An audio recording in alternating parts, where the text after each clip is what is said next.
This is my Type 25's full restoration. Have a look. Morning guys, how are you doing? This is Charlie, my Type 25 camper van, and he is undergoing a complete restoration. We have been working on this camper van for a little while now. It's getting there. Have a look what we've done to the inside of it so far.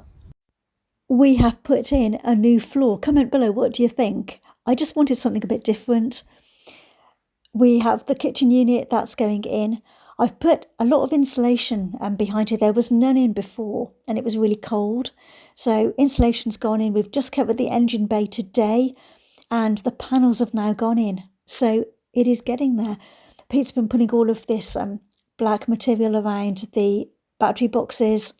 We are nearly there. It's getting there. The carpenter is coming along on Monday to help with the frames for the window. If you'd like to follow this restoration, please make sure you subscribe. That would be absolutely awesome. As soon as he's done, we will be going off on adventures. So yeah, subscribe. That would be amazing. Cheers, guys.